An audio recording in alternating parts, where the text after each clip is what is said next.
So whenever you first start, you pull your wheel, you pull your caliper and everything off. You get down to this point. What you see here is we take a grinder or a cutting wheel, and we'll cut a slit right here in this backing plate, and then maybe just take it just a little bit more, just a hair off, and then you kind of twist it out of the way and you spin the backing plate off of this hub. Unfortunately, this is the only way to do it clear without ruining things, right? And then as you spin it off, you'll have access to this left. You see one of the studs he cut off already, and now he's going to knock this little piece out and it's going to fall down. And then we're going to do one on the opposite side, cut one of the studs off, knock it out, it's going to fall down. And then I'll show you how you put the bolt in there to drive up against this hub, this knuckle face, whenever we get to that point. And it will actually slowly help walk this wheel bearing right out of the housing. Really, it's one of the only ways to do it without heat and pounding it from the back. If that doesn't work, then you'll have to actually use this method to get it out of there securely, because they actually don't make a tool that safely and efficiently removes this wheel bearing from this knuckle. So this is the way we do it. So here's a couple 5/8 bolts that I use, and you see how I got one side flat and this side over here flat too. I grind it down. That side sits up against the knuckle face, and then I'll use a cobalt stepper to open the hole up just a little bit. And make sure, obviously, you take the axle nut off. You see he's got the axle nut off, and then you can clean it up and hit it a few times with a hammer to see if you can help jar it loose. But now we're actually going to use the stepper, the cobalt stepper, to open these holes up a little bit. And what are those, 5/8? This is pretty strict. So 18 mil.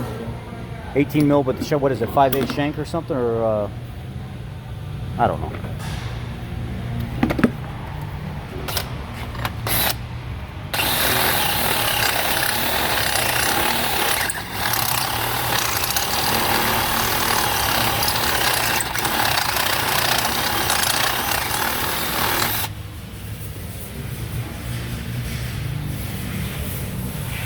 I put a lot of grease on the threads before I even start this process.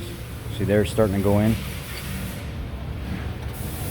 I open it up a little bit more.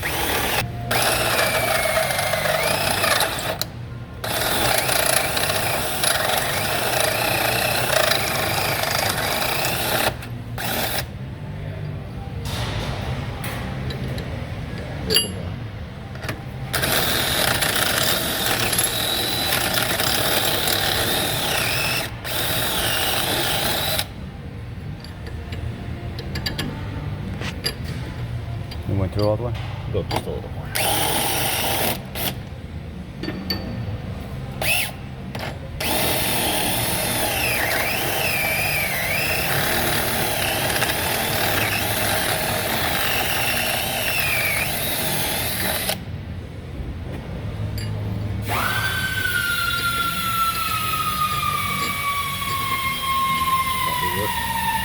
Let me show them on the other side. And you see where he's got this bolt hole ring down. He's going to push up against the face of that right there. And when you put that flat side, that nut, the flat side is going to go towards the actual hub body, and it's going to hold it. And as you tighten this bolt up, it's going to pull that nut back up into the flange, and it's going to just bounce around, and it will slowly walk this bearing out of the hole. And you can use a hammer to tap it every once in a while to free up some of that tension. Ideally, you want one full flat ground down, and you can see he's already got one here.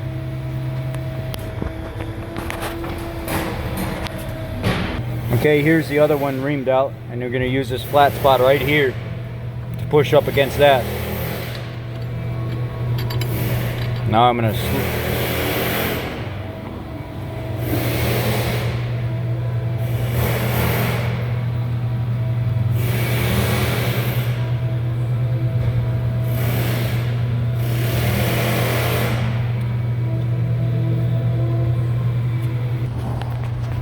So this is how the two of them are going to be set up.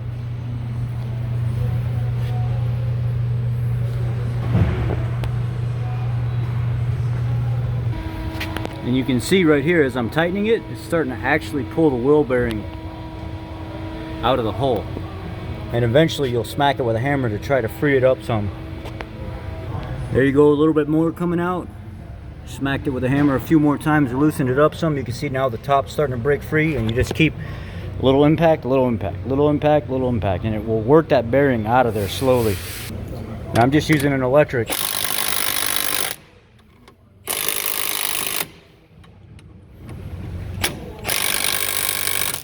Now it's not moving anymore. I'll hit it with a hammer up here on this side because this side's moving less.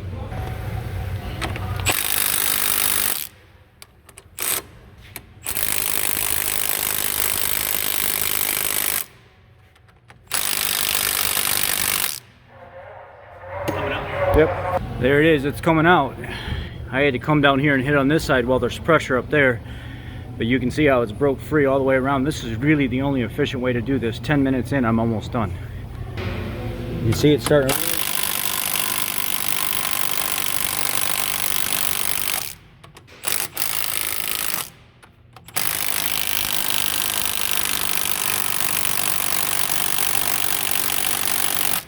hit it on the bottom a little bit.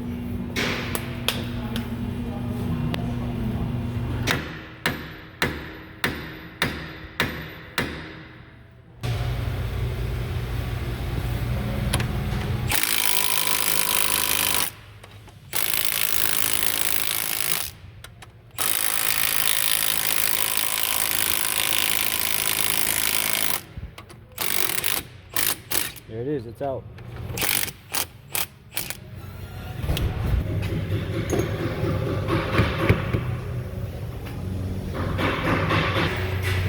That's why these don't come out with any manufacturer's tools. And then you'll have to go back and you'll obviously grind and clean up your surface where you pushed into the knuckle right here and down here. You might even have to tap that rear bolt, but it beats. Some of these technicians sit here for an hour and a half beating and heating on these, and it's just not efficient. This took me all of 10-15 minutes and I was done. Okay guys, I hope this helps you on these Nightmare Explorer rear wheel bearings, and this really works. It was actually the technician back here that showed me how to do this job, so I call him Papa Shop. I thank him for it, and now I'm passing it on to other people.